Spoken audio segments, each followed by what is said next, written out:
Hello everyone, welcome back to the channel. In today's beginning of 2022 video, I thought I should rank every single War for Cybertron Kingdom figure that I got throughout 2021.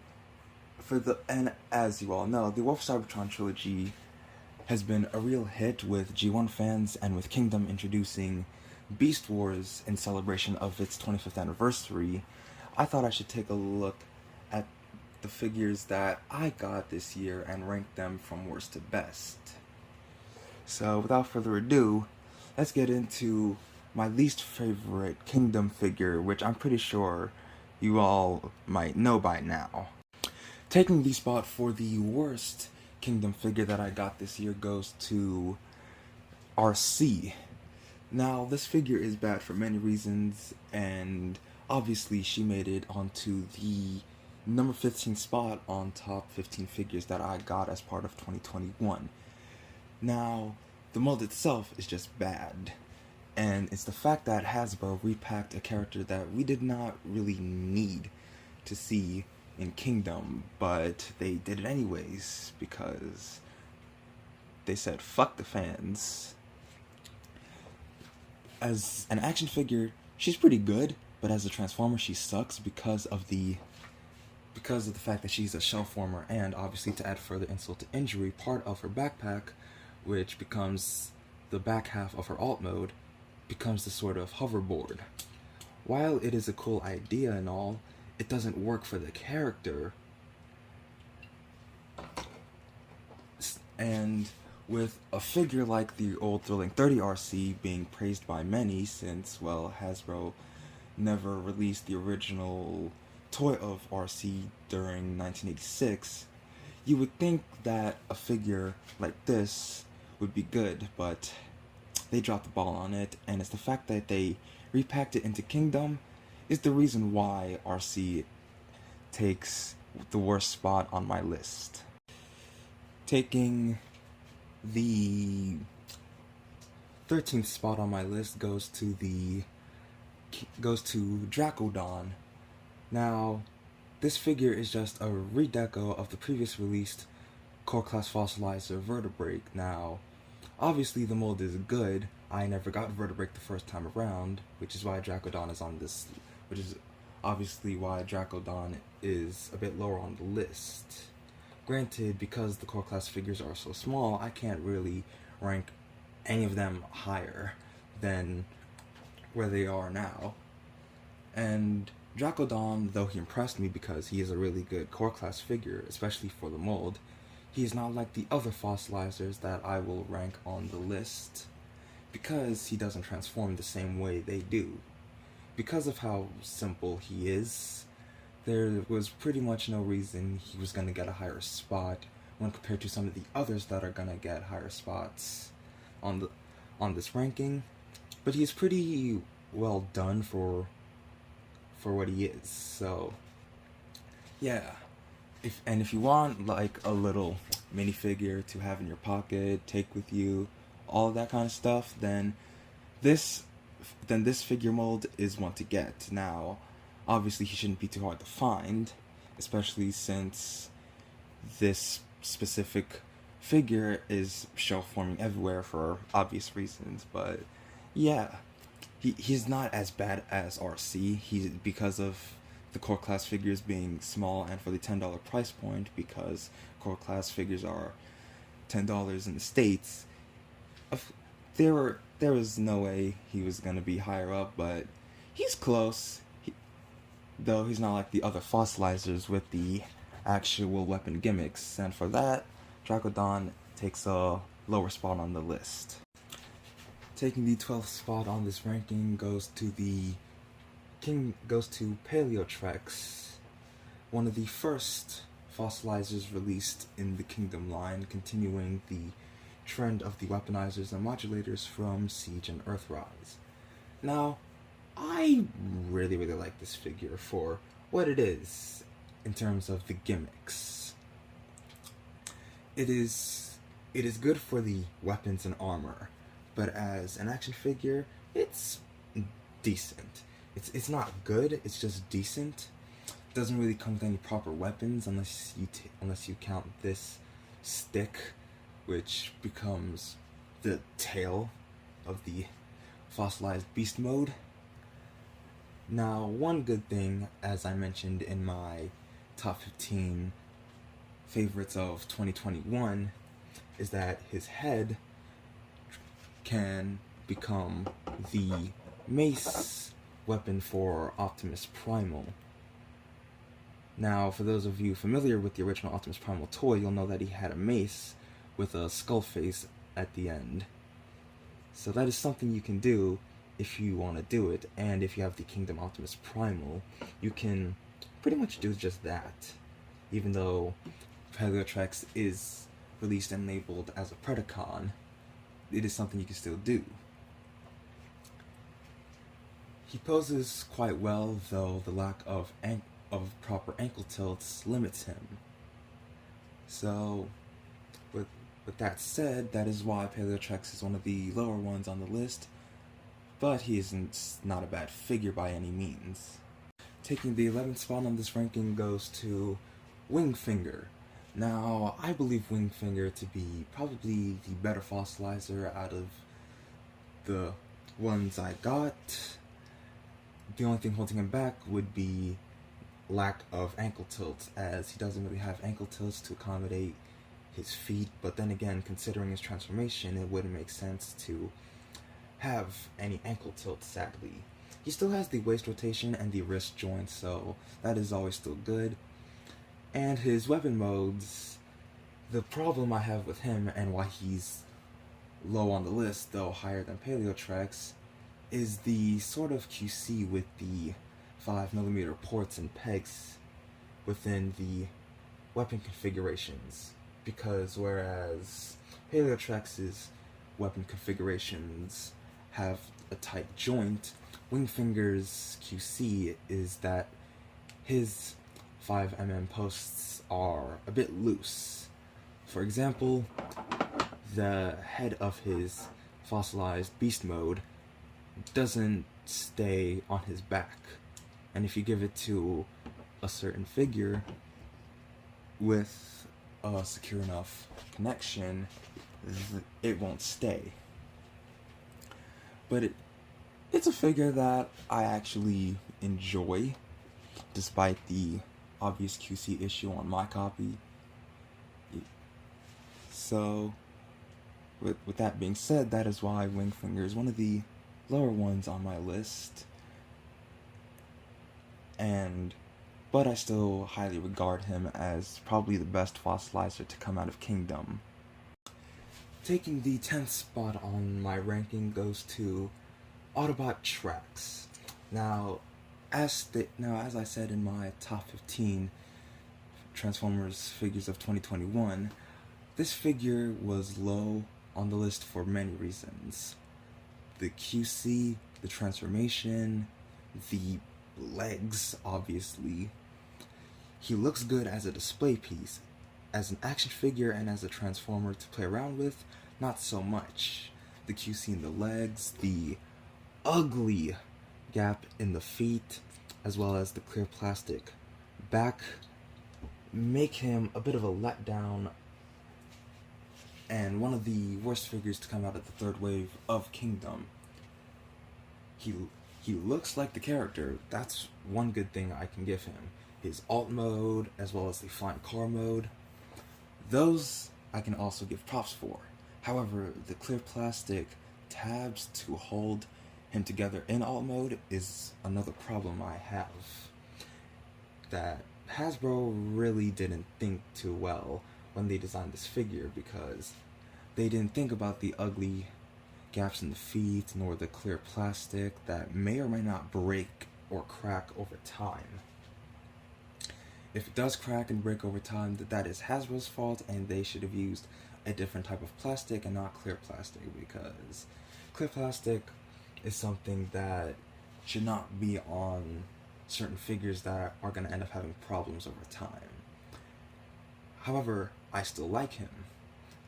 I like the transformation. I like him in both modes, especially the flying car mode.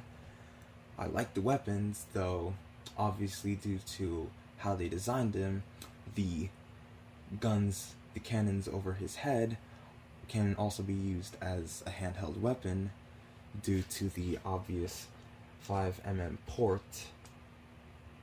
So that is something you can do if you want to do it, though why would you want to do it? Why ruin the look of such an iconic character? If it wasn't for the QC and the issues that he has, Trax would definitely be higher up on my list, but as he stands, he's pretty decent for what he is, and is a good figure if you don't have Trax and you are still completing your Season 2 cast of G1 Autobots. Taking the 9th spot on my list goes to Maximal T-Rex. Now, I don't have the Megatron version of this mold, the original Megatron version of this Beast Wars mold, but T-Rex is one of the lower ones on my list simply due to the fact that, well, while I never got Megatron, the figure mold itself has its problems, most notably during transformation, of course. The robot mode and beast mode are good. However, the transformation has its problems, along with these sections that, along with these panels on his tail, sort of blocking part of the transformation when tabbing. Now, T-Rex specifically, now I have seen pictures of his original Beast Machine's toy, with obviously his original Beast Machine's toy being a redeco of Beast Wars Megatron. His toy had a more darker looking bronze color scheme, as opposed to this drab gray that they got going on for the upper legs and thighs, as well as the main torso. He is painted mostly. The main body and upper legs is what lets him down, because if he was cast in better plastic and paint, then he would be decent. Along with the fact that T-Rex was going to have an alternate head sculpt, as evident by his box art having teeth in reference to the original toy. Sadly, that never came to pass, so what they instead did, which apparently was stupid, was add a thing of paint around the mouth to make it look like he has teeth, but it doesn't really come off too well, so he's just a straight up redeco of Megatron with not a change to the face, which lets him down and why he's one of the lower ones on my list, along with the obvious transformation issues. But that doesn't stop the mold from being great. If you have Megatron, then you're probably gonna like T-Rex. If you want to try out the mold and never got Megatron, then I guess T-Rex is your best bet. Taking the 8th spot in my ranking goes to Rhinox. Now, Rhinox, while one of my favorites to come out of Kingdom, sadly was lacking. The color scheme is a bit inaccurate, and while I do like the beast mode, even though it is a brick, the robot mode is kind of a letting down, because he was supposed to be an update to the original 30 Rhinox that came out almost a decade ago. And sadly, what lets him down is the fact that instead of being based off of his Beast Wars animation model, he is instead based off of his Forged to Fight video game model, which is a mobile game. Why would you want to base such an iconic character on a mobile game of all things? I mean, he still likes Rhinox, but the head sculpt, I mean, it's close enough to Rhinox, but why would they go with this? And along with the fact that his guns are small. Now granted, his guns being small has to do with the fact that they incorporate into the rhinoceros form. Though if they were bigger, they probably would just be left out of the beast mode, so that's one thing. And while they are Blast Effect compatible, which is one of the good things about them, they don't have any spinning gimmicks like the original Thrilling 30 did.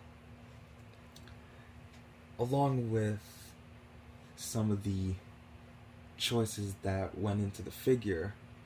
I mean, he's good as a Transformer figure, but he's lacking as Rhinox. I mean, he still looks like the original character, but they took inspiration from a mobile game rather than his actual on-screen model. He's still fun to mess around with, there's no denying that. He has butterfly joints in the shoulders, which you don't really see a lot of in some.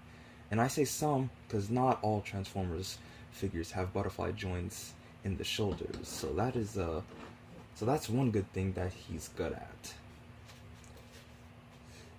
Now, of course,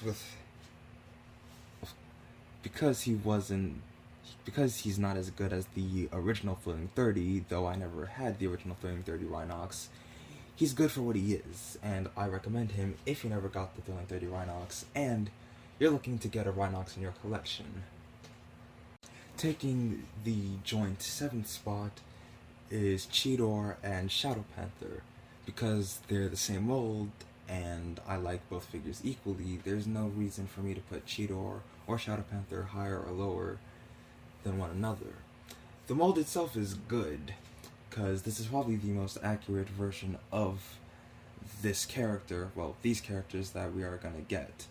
Though, obviously, with some liberties taken, since their alt modes are based on the real-life animals they turn into, rather than their Beast Wars animation models, which obviously took some liberties, along with the fact that Cheetor/Shadow Panther's original Beast Wars toys were more or less bricks and kind of fit Tigatron more than Cheetor.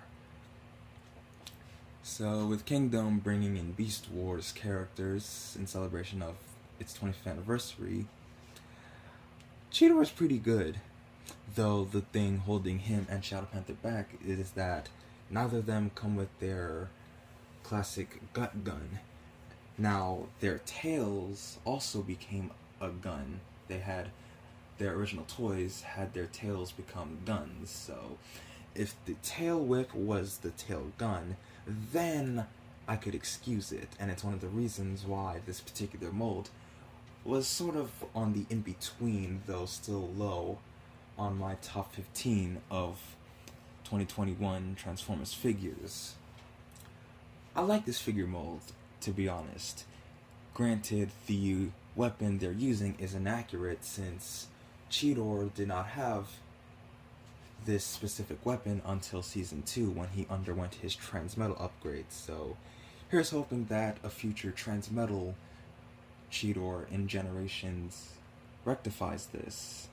And of course there are third-party upgrade kits that rectify Cheetor not having his gut gun. Because Shadow Panther never appeared in the cartoon, I can give him a pass. And obviously with Cheetor being more cartoon accurate, Shadow Panther actually works somewhat better to me, at least, because he has the toy accurate mutant head. Now, all the Beast Wars toys, for those of you who do not know, had masks that went around their regular faces. So while Cheetor has his face, Shadow Panther doesn't. Then again, seeing as Shadow Panther's face is the same as Cheetor's, giving him the mutant mask to separate the two works. If you see either of them, get them. It is not a bad mold, especially if you can get behind the loss of the gut gun. And Shadow Panther shouldn't be too hard to find either. And if you like the toy accurate mutant head, then Shadow Panther is also worth having, even if he's a character who never appeared on screen and is more or less a character who doesn't have the same level of importance as Cheetor. Taking the 6th spot on my ranking goes to Black Arachnia. Now, it was either her or another character who was going to take this spot, but I felt like Black Arachnia, who was one of the first Kingdom figures I got this year, along with the fact that she was one of the first Predacons released in the Kingdom line. Now, I like this figure. I really, really do. She is probably the best figure of Black Arachnia that we are ever going to get, unless of course they do a Transmetal version, which is inevitable, since if they're going to do an anniversary for Beast Wars, then they have to do the Transmetal version, the Transmetal upgraded versions of the Season 1 characters. The only thing holding Black Arachnia back would be lack of a waist joint and not having any wrist swivel, but then again, due to the nature of her claw design and the nature of her transformation, it was probably not possible. But at least she still has the ankle tilts. The weapon is accurate, the colors are on point, the sculpt is pretty well done. And if you are a customizer, you can paint the sort of real-life Black Widow black legs to make her a bit more cartoon accurate, since in the cartoon her spider legs were the same color as the rest of her body and not black, though one half of her colors is black, hence her name. So if you are someone who likes to customize, I am not one such person, though with patience and actual paint I could make the legs a bit more cartoon accurate, though whether or not they are cartoon accurate isn't really a drawback for me, because this is probably one of the best figures to come out of Kingdom and the War for Cybertron trilogy in general, and if you see her, do not hesitate, especially since there is a toy accurate version of Black Arachnia released in a certain 4-pack. Taking the 5th spot on this ranking goes to Waspinator, one of the more recent entries into the Kingdom line, and he's pretty on par with the original Thrilling 30 figure that came out almost a decade ago. I never owned the original Thrilling 30 Waspinator, so this was a figure I could not miss out on. And since he's pretty much everywhere now, he shouldn't be too hard to get, because this is probably the best Waspinator we're gonna get, along with the Thrilling 30. He does obviously take some liberties with his animation models. Instead of having 2 of the smaller legs, which would be the bug legs placed on his robot mode legs, we instead get 1 leg, which is the front 2 legs. If the back legs of his alt mode were on the arms and shrunken down like in the animation model, then I could excuse it, though I still can't excuse it because you can move the bug legs out of the way however you so choose. The wings being purple, however, is a nitpick on that some people may have, because in the cartoon, Waspinator did not have purple wings. However, the purple is a bit of a nod to his Transformers animated incarnation, which had purple wings and not clear wings. If the wings were clear, then he would probably be a bit more accurate, like the original Thrilling 30, which has the wings in a clear color. The details, the head sculpt, now the weapon isn't accurate, but the robot mode itself is pretty on point. And while he may have some problems to some, he's pretty damn good. If you see him, do not hesitate to get him. If you have the original Thrilling 30, you can still keep that one. But if you never got Waspinator, if you never had any figure of Waspinator, then this is one to get. And if you get an upgrade kit to remedy the weapon, then he's more than worth it. Taking the 4th spot on my ranking goes to Warpath, and I spoke really highly of this figure in my review, and him being one of my top 3 favorite figures of 2021. For the simple fact that not only is he one of the original 1985 mini-bots, but they were able to capture his scale in such really well done detail. They got the paint right, the sculpt work is great, the shield is only necessary for alt mode. So if you lose that, you're pretty much left with a bit of a gap in tank mode.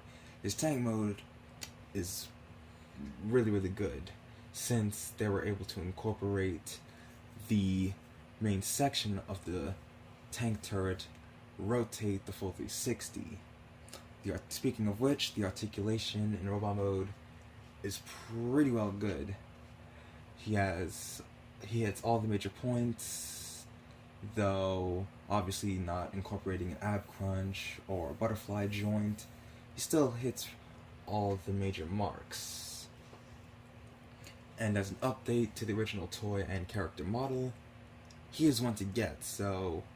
And if you're a fan of the mini bots, especially the Season 2 introduced 1985 bots, then Warpath is one to get. If you don't like his scale and you still have your old generation's Warpath, I wouldn't blame you if you kept that one. But this one, if you like his original scale as a mini bot, then he is one to get. And I highly recommend you do, because there's no way we're gonna get another Warpath as good as this.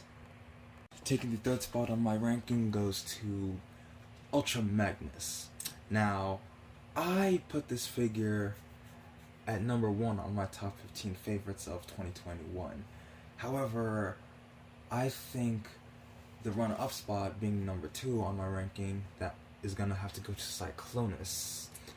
Because as much as I love Ultra Magnus, and I still do, if it wasn't for his vehicle mode being sacrificed, since it is a heavy retool of the Siege Magnus, then he probably would have taken Cyclonus's, and now he would have taken the place that I've now given to Cyclonus. If you never got the Siege Magnus, then this is one to get, especially if you're going for cartoon accuracy, since, well, Kingdom Magnus scraps the battle damage, gives him his Earth mode, though obviously a bit stylized and not really animation accurate, but still close enough. And if you're a fan of the Inner Robot mode, Ultra Magnus's Inner Robot mode is one good thing if you don't want him to, stay as a brick, since while Ultra Magnus is a brick, since his articulation is a bit limited in his main form when compared to the Inner Robot form, he's still worth having. And like I said, if you never got the Siege one, then this is the one to get, especially if you're going for G1 animation accuracy. I never got the Siege one, and I'm glad I got the Kingdom one, because this is probably the best Ultra Magnus figure that we're gonna get in Generations. And it's definitely better than the Combiner Wars version, I'll say that. So if you see him, do not hesitate to skip out on him. If you don't like him because he's a brick, then I don't know what to tell you, because that was the point of the original toy, since Ultra Magnus' original G1 toy is a brick, and the character in the show, though a bit more streamlined and somewhat more agile, is still a brick. So I highly recommend him if you never got the Siege version. And if you got this version, then you count yourself lucky. Taking the runner-up spot and being probably my most favorite figure that I've had for quite a while when he first came out is Kingdom Cyclonus. Now, there is a figure that has taken number 1 spot because it's a figure that I never expected I would get, but if it wasn't for that, Cyclonus would have been number 1. And he outwins Ultra Magnus due to the simple fact that, well, I really love this figure. I gushed at how good he turned out. He hits all the major points as a figure and as an update to the original toy and character. He is so accurate that there's no way any Cyclonus that comes out after this is gonna beat him. The head sculpt is perfect. The proportions are streamlined and on point. The alt mode is just really well done, despite the obvious flaw that he has. The transformation is really, really good. The weapon is also accurate as well, and he even has light piping in the back of his head. So his eyes aren't just painted. You can also give him the fact that he is alive if you have something like a flashlight for you know, photography and shit. You will be surprised as to who's taking number one, but Cyclonus being if the figure that has now taken number one wasn't in my possession, then Cyclonus would definitely be number one. And I highly recommend you get this figure, especially since he beats any Cyclonus that came before, and it's probably gonna be any Cyclonus that comes after. Now, taking the number one spot is a figure that I'm sort of cheating with a bit, but it's a figure that actually surprised me because I did not think I was gonna get it, and it is none other than the Titan class Autobot Arc. Now, this is probably a figure that came out of nowhere for some of us because, well, the Arc, for those of you who know the history on this thing, knows that it never transformed. The Arc was pretty much the Autobots' ship when they crash landed on Earth in the G1 cartoon. Hasbro gave it a robot mode for this line. Now, the robot mode is not something they came up with. The robot mode of the Arc is actually based on the last Autobot from the Generation 1 comics, the original Marvel comic, the original comics written by Marvel. The last Autobot, which was alternatively referred to as Autonomous Maximus, had the head based directly on the Autobot symbol, hence why it has its name. As a bonus, the Arc comes with Mainframe. Granted, Mainframe isn't in his accurate colors, that being blue and a bit of green. The reason why Mainframe is in these specific colors to go with the Arc is the fact that he transforms into the Arc's bridge, as well as Teletran 1, which I think is clever engineering to go into the Arc, since you can have Mainframe as the bridge or as Teletran 1. And it's more or less the fact that we even got the Arc in toy form, because we haven't really seen a ship who wasn't really a sentient being become a sentient being. Now, one thing I really love, though it is kind of loud, is that he has ratchet joints pretty much everywhere except for the ankle tilts and the head. Ratchet joints in the arms, ratchet joint for the waist swivel, ratchet joint in the hands. The hands itself, though sadly not having individual finger articulation, still does what it needs to do. Elbows are on good ratchet joints. I'm pretty sure everyone can hear that. The legs, the knees, like I said, everything is on a ratchet joint, and it may disturb your neighbors, so watch out. So, with all that being said, along with obviously the fact that this is also my first Titan class figure, so I kind of knew what I was expecting when I got this. And while I may be kind of cheating a bit, since if I didn't get him, he wasn't initially on this ranking. If I hadn't gotten him, he wouldn't be on this ranking, since initially my ranking was with the other characters that you saw. But the Arc, along with Mainframe, impressed me enough to the point where, while I am cheating a bit, he deserves the top spot on my ranking of every single Kingdom figure that I got throughout the year. And there you have it, everyone. That was my ranking of every single War for Cybertron Kingdom figure that I got throughout the past year. The War for Cybertron trilogy, as said before, has been pretty successful, and the Kingdom line bringing in the Beast Wars characters continues to prove that. So, and with the figures I have gotten, I was able to personally rank them. While I don't have every single figure from the line, as these are the ones I currently have and own, I must say, what a pretty good year to have.